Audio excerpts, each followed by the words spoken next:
Ladies and gentlemen, have you ever heard of this little goofy board game called chess? Chances are you have. And the chances are probably also high that you've played a bunch of games in your life, and you've also probably blundered a bunch of pieces in your life as well. Well, me too. And today, I'm going to be showing you 3 absolutely catastrophic blundered games from one of the top Twitch streamers in the chess world today. This player's name is Hikaru Nakamura, and you are not going to believe some of these games that I'm going to be showing you today, including this one, which you might recognize. And if the white king shuffles to the side, checkmate on h1, game over. If the white pawn takes, Magnus there silencing the audience with a finger to the lips there. So with that being said, y'all, sit back, relax, and enjoy the games. Alrighty, so for our first game of the day, we have Hikaru Nakamura playing with the black pieces and his opponent Sergei Karjakin playing with the white pieces. If I butchered Sergei's name, I apologize. I believe he represents Russia and our homie Hikaru represents America. So with that being said, let's get right into the game. We have d4 on the board, followed by knight of 6, c4, e6, knight of 3, b6, g3, bishop a6, b3. And by the way, bishop a6 is diabolical. On what planet are you moving your bishop here? Like this is a candidates tournament game, so it's a classical time control, and the winner, like the candidates tournament is where I believe it's 8 people compete to face off against the current world champion, and whoever has the most points moves on. And the time control is 1 hour and 30 minutes, if I'm not mistaken. I believe you get an extra 30 minutes, if I'm not mistaken, after I think it's like 30 or 40 moves. But this is clearly Hikaru's prep. Playing bishop a6 is diabolical, because 9 times out of 10 you're fiend shadowing the bishop, right? So he plays that. b3, bishop b4 check, coming in here, and Sergei can only block with either the knight or the bishop, to which he chooses the bishop. Bishop b7, sliding back. And that's just crazy. Undeveloping a bishop is crazy to me, because 9 times out of 10, you're probably going to take here. And so Sergei plays bishop g2, and then d5, striking at the center. And this is the Queen's Indian Defense, Fiend Shadow, Numzuit variation, quiet check. What a name. So c takes d5, e takes d5, castles, knight c3, knight bd7, and the engine didn't like that move very much for some reason. I honestly could not tell you why. I am a 1900 ELO player, and my 1900 ELO brain cannot fully comprehend the engine on this one. These are 2 top players in the entire world. Hikaru still is. I'm not really sure where Sergei is. I haven't really heard much from him as of late. And also, this tournament was in 2016, the candidates tournament in 2016. So we have queen c2, rook e8, rook fd1, and then knight f8. And it appears Hikaru's trying to rotate his knight around, which honestly makes sense to me. Try and get the knight here, create some threats. Sergei plays knight e5, bishop b7, bishop c1, knight e6, bishop b2, bishop d6, e3, a6. And Hikaru's probably loving life right now. He has 3 very active pieces. I think these pieces are very solid. And also, Hikaru moved the knight here, by the way. I know mentioned he was probably going to go there, but he went there instead.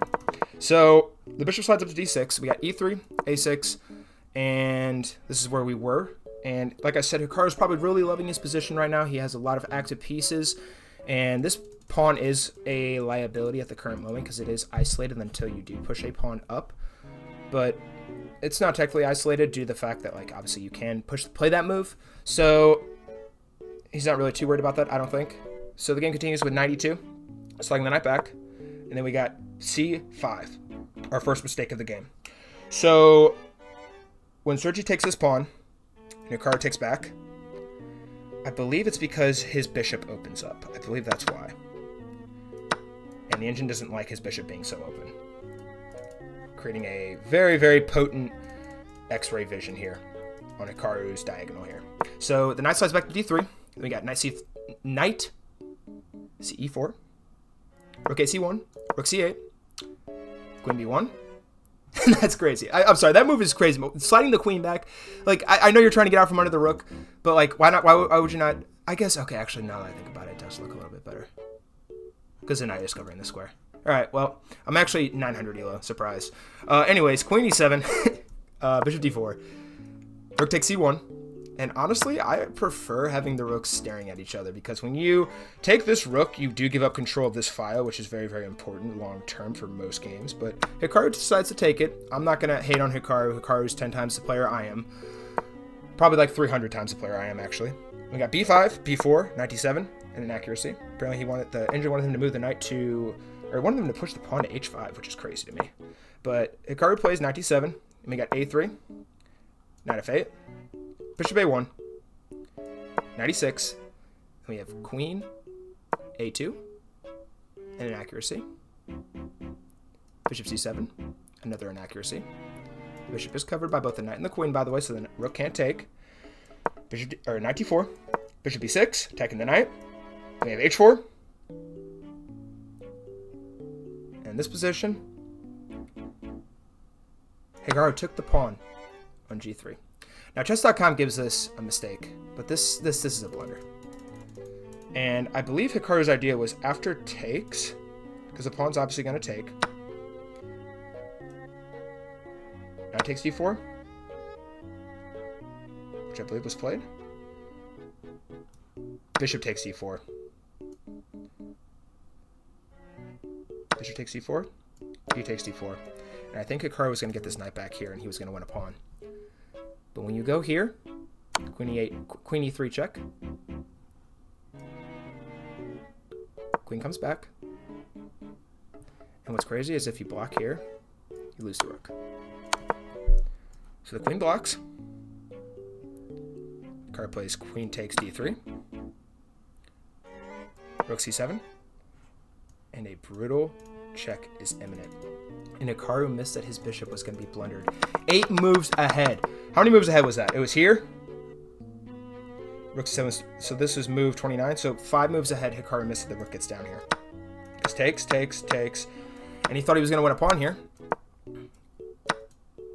But the rook gets down. And you have to push this pawn. Otherwise, it will be a mate on the next move after that. Hikaru pushes the pawn forward. The rook takes.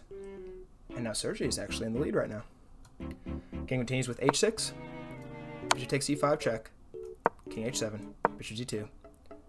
Rook e2. And bishop f1. And Hikaru resigned in this position. The idea was there. And matter of remind you, this is a candidates tournament, so both players had an hour and a half on their clock. So Hikaru definitely probably gave this one a very long think, but at the end of the day, he missed a very, very, very tricky move. Or a very tricky sequence, I should say. Because, like, these are top, like, don't get me, these are top players, bro. These are literally top players. But at the end of the day, Sergey proves victorious in this candidates match, which is crazy. So next game. All right, so for our second game of the day, we have Hikaru Nakamura once again playing with the black pieces and his opponent Arjun Erigaisi playing with the white pieces. This game occurred in the 2025 Norway Chess Tournament, and this was round 5, if I am not mistaken. And this game was unbelievable from start to finish. Arjun Erigaisi is an absolute weapon on the chessboard. And Hikaru Nakamura, as you all know, is, I'm pretty sure, the world number 2 right now, if I'm not mistaken, right behind Magnus Carlsen. Both very solid players. Both players searching for a way to break through and win the tournament. And this is also the tournament where Magnus Carlsen table slammed. So let's get right into the game.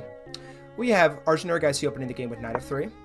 We have d5, c4, e6. And this is a English opening, the Agincourt defense. d4, turned into a queen's gambit declined. Knight f6, knight c3, a6, c takes e5, e takes e5. And by the way, this is also another classical time format where both players have an hour and a half on their clock, if I'm not mistaken, and then they get a bonus time depending on, I believe it's, I'm pretty sure it's move 30 or 40 is what I said. And then we got bishop f4, c6, and by the way, this is the end of the opening theory. We have queen's gambit declined, 3 knights variation. So Hikaru plays c6, followed by e3, bishop d6, jumping in, attacking the bishop, bishop takes, queen c2, knight bd7, bishop d3, castles, and this is a very, very deadlocked position. The queen is sniping down here, the knight is coming in here to threat, and you can always, like, I mean, obviously you probably wouldn't do that right now, but eventually you can probably get the knight in here, maybe you can push the pawn here eventually and get this bishop in the game somehow, some way. But Hikaru vouches for rook e8, and then Erigaisi plays rook ab1, a5, h3, and then b6. And Hikaru is in a losing position on move 13. I think, if I'm not mistaken, I'm pretty sure the engine wanted him to play, I think it was queen e7 here, which just doesn't really make, oh wait, not there. That's a blunder. Don't look at that. That doesn't count. He wanted them to play queen e7. check is when the bishop... Why is that a blunder? I don't really know. But the Andrew wanted them to slide back down here. But he played b6, rook fc1, furthering the x-ray vision coming down this file with the queen and the rook. Bishop b7, sliding out from the pin, and also defending this pawn, adding another defender, I should say. a3, another inaccuracy from our homie Aragaisi. c5, bishop b5, attacking the knight. Rook c8, rook d1, knight f8, queen f5, and now Aragaisi's coming in here hot. He's bringing in all kinds of pressure. Maybe you can move the knight here. This is also a threat here, but the knight is still covering here, and along with the bishop and the queen. So Hikaru vouches for queen e7, coming off of that defense. Knight jumps in to a4, bishop c6. Knight takes b6. A missed win. The engine wanted him to play bishop takes on c6. And the best engine move is to play rook takes c6, which is honestly the only move on the board. And after pawn takes, I believe you actually win a pawn here, if I'm not mistaken. Oh, knight c3. Coming in here. And if you push this pawn, what is it? Takes.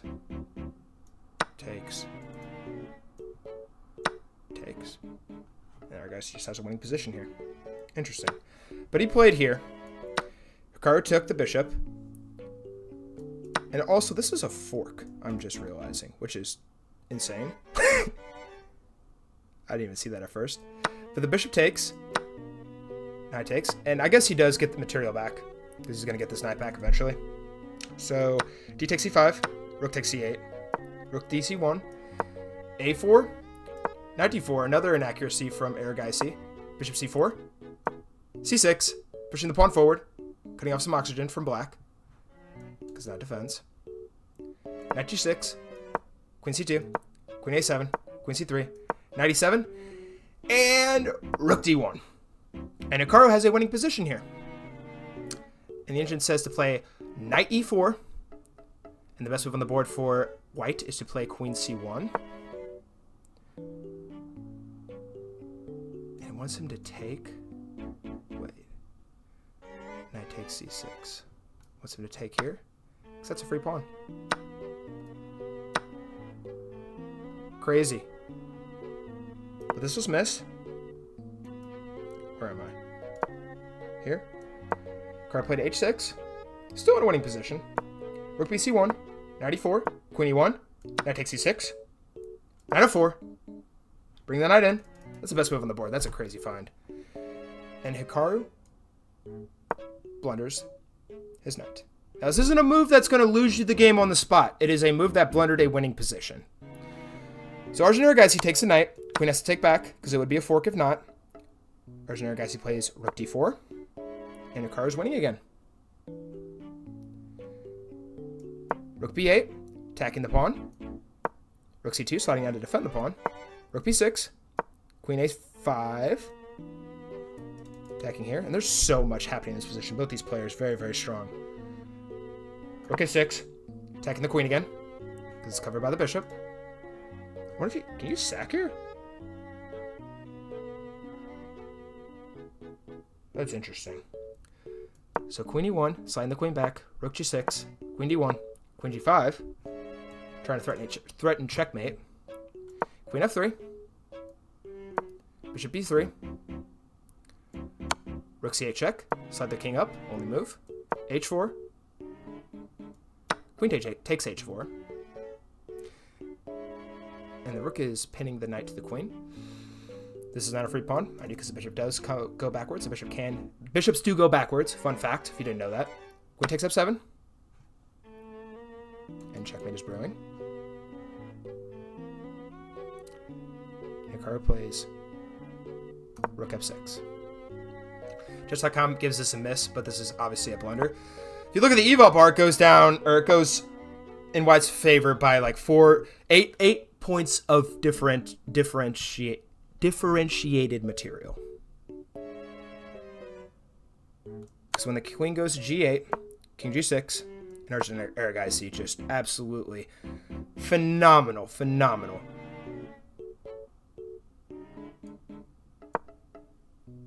And Hikaru plays queen g4. Rook c7. Check is brewing. King h5. Rook takes g7. Attacking the queen. Rook g6. Queen f7. Bishop c4. Rook takes g4. Queen takes g4. G4 check.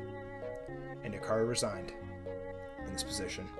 Let this be a testament, guys. Even the best players in the entire world blunder. Do not let frustrating games, do not let losses, do not let blunders, do not let misses make you not want to play chess. Chess is a beautiful game, and if losses and blunders weren't a part of the game, it wouldn't be fun to play. If winning was easy, it wouldn't be fun. And that's why it's so beautiful, and that's also why it's one of the best games in the entire world. And one of the most popular board game international, or most popular international games that are out there. I guess behind like football and a couple other ones probably. But let this be testament. Even the best players blunder. And the reason why this is a blunder too, I'll show you real quick. Or the reason why he resigned is because if the king takes, you lose the queen. And let's see, if the king goes to g5, f4 check. And the king is going to have to retreat and lose the queen. And at this level, these players are not going to blunder. And that is game 2. So with that being said, let's get into the third and final game between Hikaru and Magnus Carlsen. Alright, so for our third and final game, we have Hikaru Nakamura once again playing with the black pieces, and his opponent, probably the most popular player in all of chess, Magnus Carlsen, playing with the white pieces. This game occurred in the Esports World Cup. I believe it was the semifinals, and they were playing a rapid time control. And this was the game where Magnus Carlsen shushed the crowd, which is just unheard of in a chess game. This is a very rare chess format too, where they were playing with a live audience and the players had like headphones on where they couldn't hear anything. And Hikaru actually won, I think it was like a game or two ago. And the crowd was cheering for Hikaru because Hikaru has a lot of fans. And when Magnus Carlsen brought this game back, he shushed the crowd, which is just diabolical. So the game opens with Magnus playing d4, followed by d5, c4, c5, c takes c5, queen takes c5. This is a queen stamina declined Austrian variation. e3, e6, knight c3, queen d8, slide the queen back, principled. Knight f3, developing the knight, getting the pieces out there. Knight f6, e4, c takes c4, knight takes c4, e5, bishop e5, check. So there's a couple things that Hikaru could do here. Obviously, one of them is to block here. The knight is hanging for Magnus right now, so that's a little bit tricky as well. And Hikaru finds the best move. He plays bishop d7. Bishop takes c7, check. Queen takes c7. Knight c2. Queen d1, check. Moving the king's right to castle if the king takes. But Magnus plays the best move.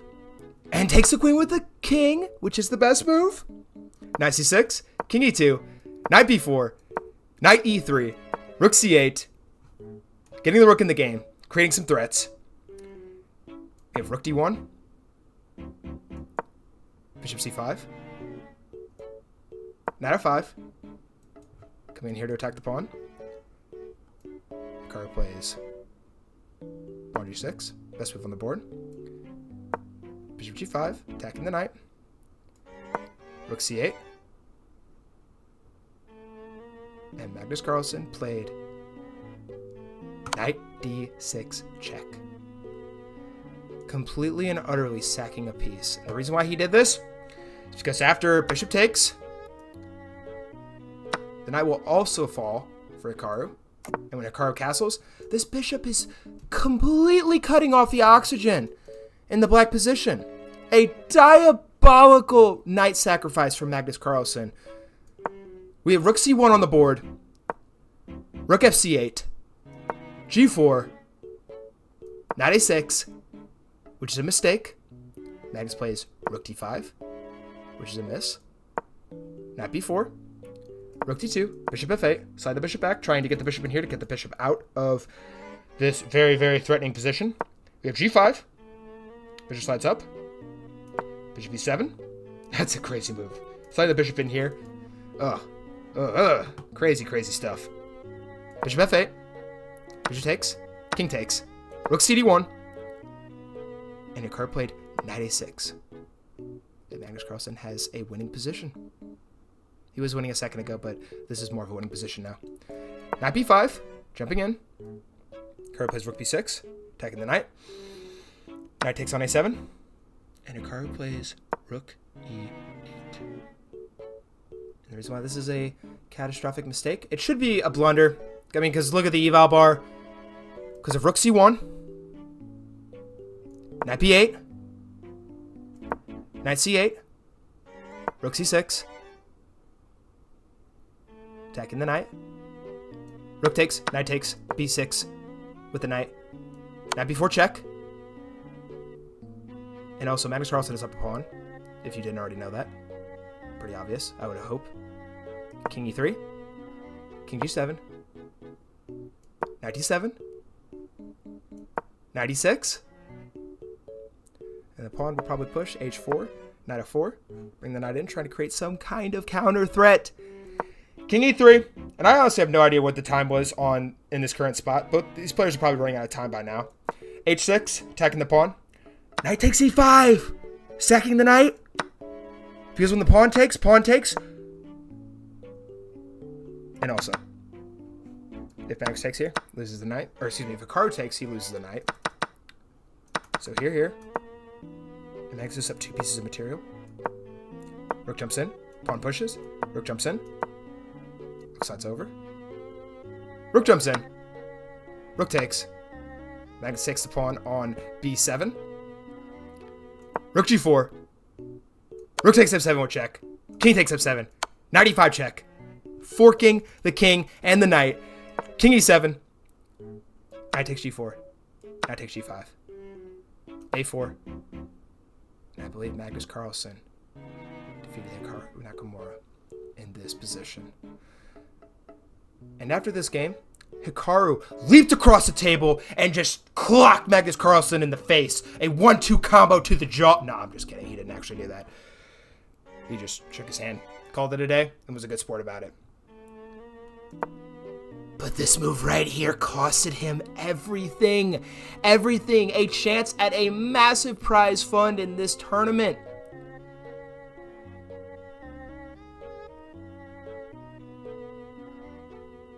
And Magnus found the correct calibration of moves to defeat Hikaru Nakamura and eventually go on to win the tournament. Unbelievable. Like I said after game 2, blunders happen in every single person's games. Every single person who plays chess has blundered their pieces probably thousands of times. But the best players are the ones who can learn from their mistakes, learn from their blunders, and improve and get better. Because chess, the reason why it's so beautiful is because you're able to learn from mistakes, you're able to build off of mistakes, and you're able to elevate yourself. Everybody starts somewhere. Everybody's on a different trajectory. And let this be a testament. Even the best players mess up, but it's all part of the game. And if you tilt, that's why a lot of people don't actually improve their elo. So let this be a testament. Even the best players blunder and make mistakes. And you are human, and these guys are also human. As much as we hate to believe that Hikaru and Magnus are human, and everybody is going to make a mistake in their lifetime in the game of chess. So, with that being said, guys, thank you so much for watching. If you enjoyed this video, please leave a like and a comment on what you think of these game reviews and these crazy Hikaru blundered games. And if you enjoy my chess content, you should subscribe to the channel. It really, really, truly helps me push my content out and just continue to build the channel. And we also have a Discord server where we host chess tournaments, puzzles, daily puzzles, mind you, and a bunch of other stuff. The link to that is going to be in the description down below, and you're going to absolutely love it. I highly recommend you check it out. So guys, thank you so much for watching, and I hope you have a great rest of your day. Peace.